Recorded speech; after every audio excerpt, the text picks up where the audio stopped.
Namaste students. Today we are going to learn the next new topic 11, circle. You know very well, you have already learned in previous standard what is meant by circle, what is the most important basic constituents of the circle, parts of the circle. Okay, you know very well radius, chord and diameter of the circles. Okay, just recall, आपण revision घेतोय. Look at this carefully student in this picture. Look at this figure. He figure तुम्ही observe करा. What is the figure of this, what is the name of geometrical name of this figure is circle. काय आहे या फिगरचं geometrical म्हणजे भौमितिक नाव आहे circle. Okay, तुम्हाला इथे ॲक्टिव्हिटी करायची आहे. रेडिया म्हणजे याच्या रेडियस कोणकोणते आहेत तिथे नावं लिहायची आहेत. कॉर्ड कोणकोणते आहेत त्यांची नावं याच्यात पाहून तुम्हाला लिहायचे आहे. डायमीटर्स कसा असतो ते तुम्हाला लिहायचं आहे. बट त्यापूर्वी आपण एक आकृती घेतलेली आहे. त्यामध्ये डायमीटर कसा ओळखायचा, कॉर्ड कसा ओळखायचा, रेडियस कशी ओळखायची ते आपण शिकणार आहोत. हे शिकल्यानंतर मग तुम्ही काय करणार आहात, ही ॲक्टिव्हिटी तुम्ही घरी करणार आहात आणि नोटबुकमध्ये लिहिणार आहात. Okay, so let's learn. Look at this student. Observe the following figure. He figure observe करायची. सर्कल यामध्ये तुम्हाला रेडियस म्हणजे रेडिया एक त्रिज्या असते आणि अनेक त्रिज्याच असतात. बट रेडियस अँड रेडिया आहे. ओके, तर many radius that is radii. Okay, so diameters D and chords these are the 3 columns are given here. Okay, या फिगर्सवरून आपल्याला रेडियस कोणते, डायमीटर कोणता आणि कॉर्ड कोणता ओळखायचे आहे. Okay, so let's learn. Radius म्हणजे काय, तर इथे आपल्याला काय दिलेलं आहे, एक सर्कल आहे.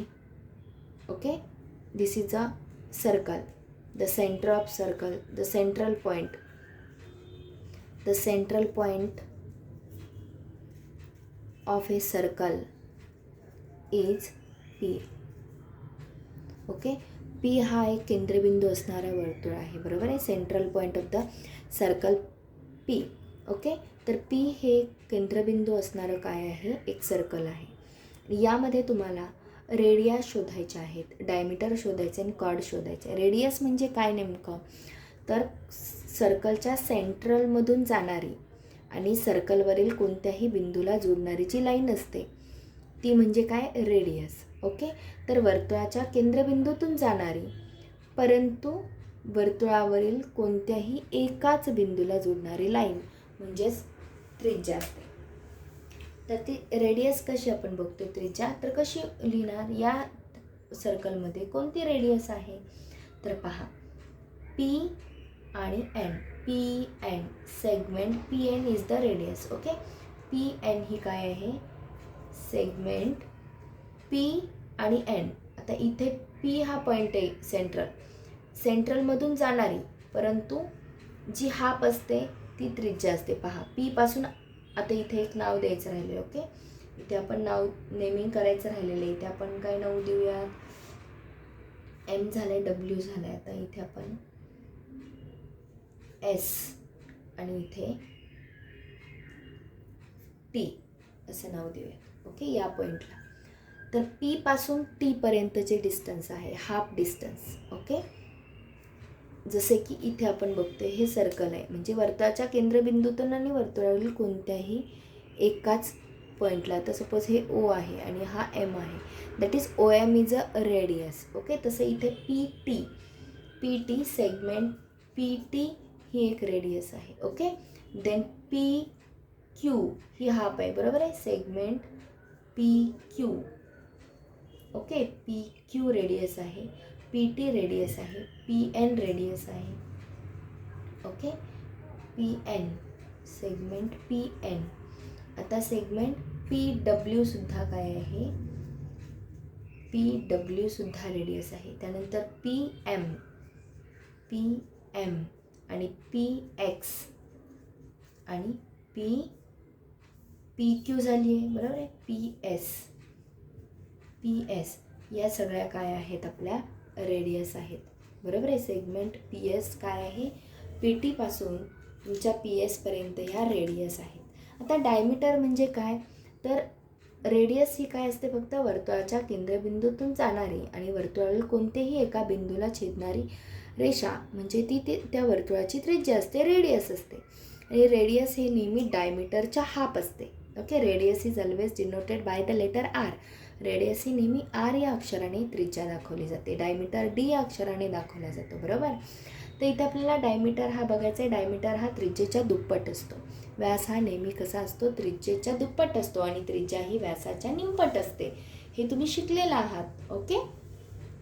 आता इथे डायमीटर म्हणजे काय तर पहा, 2 रेडियस मिळून जो एक मोठी लाईन होती. आता इथे पहा, वर्तुळाच्या केंद्रबिंदूतून जाणारी परंतु वर्तुळावरील कोणत्याही 2 बिंदूंना छेदणारी रेषा म्हणजेच तो काय असतो, व्यास असतो, डायमीटर. आता look at this students, this is a circle. Okay. याच्यामध्ये वर्तुळावरील कोणतेही 1-2 बिंदू, सपोज हा एक बिंदू आणि हा एक बिंदू. ओके. आता इथे ॲक्च्युली इथे पहा, वर्तुळाच्या केंद्रबिंदूतून जाणारा हा एक बिंदू आणि हा एक बिंदू, हे 2 बिंदूंना जोडणारी रेषा परंतु वर्तुळाच्या केंद्रबिंदूतून जाणारी. म्हणजे हा केंद्रबिंदू Q आहे आणि ह्या केंद्रबिंदूतून जाणारी रेषा परंतु वर्तुळावरील कोणत्याही 2 बिंदूंना जोडणारी जी रेषा, तो म्हणजे डायमीटर. For example PR. म्हणजे इथे काय, PR हा काय आहे, डायमीटर आहे. त्याचबरोबर आपण असंही करू शकतो, ST हा पण डायमीटर आहे. ओके. डायमीटर हा पूर्ण असतो या सेंट्रल पॉईंटमधून जाणारी लाईन आणि सर्कलवरील कोणत्याही 2 पॉईंट्सना जोडणारी काय आहे, जी लाईन असते त्याला आपण डायमीटर म्हणतो. मग आता यामध्ये कोणकोणते डायमीटर आहेत पहा. X is the 1 point and N is the second point. या 2 बिंदूंना जोडणारी परंतु पॉईंटमधून जाणारी रेषा, सेंट्रल पॉईंटमधून केंद्रबिंदूतून जाणारी रेषा आणि दोन्ही वर्तुळावरील कोणत्याही 2 बिंदूंना छेदणारी रेषा म्हणजे तो वर्तुळाचा व्यास असतो, डायमीटर असतो. So XN, segment XN is the diameter. बरोबर. त्याचबरोबर WQ. Okay, segment WQ. आणि त्याचबरोबर अजून कोणती लाईन आहे, यामध्ये फक्त आपल्याला 2च दिसतात. Okay, diameter. बरोबर. त्यानंतर आपला आहे थर्ड पॉईंट, कॉर्ड, जीवा. वर्तुळाच्या केंद्रबिंदूतून न जाणारी. आता वर्तुळाच्या केंद्रबिंदूतून न जाणारी परंतु वर्तुळावरील कोणत्याही 2 बिंदूंना छेदणारी रेषा म्हणजे ती त्या वर्तुळाची कॉर्ड असते. उदाहरणार्थ हे वर्तुळावरील 2 बिंदू आहेत आणि ही झाली त्याची chord AB. AB is the chord. Okay. कारण वर्तुळाच्या केंद्रबिंदूतून गेले का लाईन नाही, मग ही पण असू शकते PR.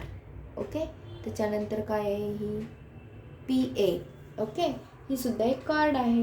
म्हणजे इथे या वर्तुळामध्ये कोणकोणत्या कॉर्ड आहेत, chord, not chord. Okay, chord QR. Okay, QR. MN, chord MN. आणि अजून एक महत्त्वाचा नियम म्हणजे वर्तुळाचा जो व्यास आहे, तो व्याससुद्धा वर्तुळाची काय आहे, एक रूल आहे. वर्तुळाचा व्यास ही वर्तुळाची सर्वात मोठी जीवा असते. सो जो डायमीटर आहे तो सुद्धा कॉर्ड होऊ शकतो, परंतु ह्या कॉर्ड आहेत त्या डायमीटर होऊ शकत नाहीत. परंतु हे जे डायमीटर्स आहेत ते कॉर्ड होऊ शकतात. म्हणजे ही सुद्धा तुम्ही कॉर्ड म्हणू शकता, chord XN and chord WQ. कारण वर्तुळाचा जो व्यास आहे, वर्तुळाचा जो सर्कलचा डायमीटर हा जो आहे तो वर्तुळाचा सर्कलची जीवा असू शकते, कॉर्ड असू शकते. डायमीटर हा कॉर्ड असू शकते परंतु कॉर्ड ही डायमीटर असू शकत नाही. म्हणजेच वर्तुळाचा व्यास ही वर्तुळाची सर्वात मोठी जीवा असते. हे एक रूल या सर्कलमध्ये आपल्याला पाहायला मिळतो. बरोबर आहे. Okay, do you understand student how to identify the radius, diameter and the chord of the circle. Okay. तर विद्यार्थी मित्रांनो, आपल्याला वर्तुळाची त्रिज्या, व्यास आणि जीवा म्हणजे काय हे समजलं असेल या आकृतीवरून. ओके. तसंच तुम्हाला आज एक आकृती काढायची आहे. तुम्ही स्वतः मनाने एक ॲक्टिव्हिटी करणार आहात. एक आकृती काढणार आहात आणि त्या आकृतीमध्ये तुम्ही स्वतः कॉर्ड, रेडियस आणि डायमीटर ड्रॉ करणार आहात, वेगवेगळी नावं देऊन. आणि त्या तुम्ही तिन्ही कॉलममध्ये तुम्हाला काय करायचं आहे की कॉर्ड कोणतं आहे, कॉर्ड कोणते आहे, डायमीटर कोणते आहे आणि रेडियस कोणते आहे ते तुम्हाला लिहायचं आहे. Okay. This is the today's homework. Okay. Thank you.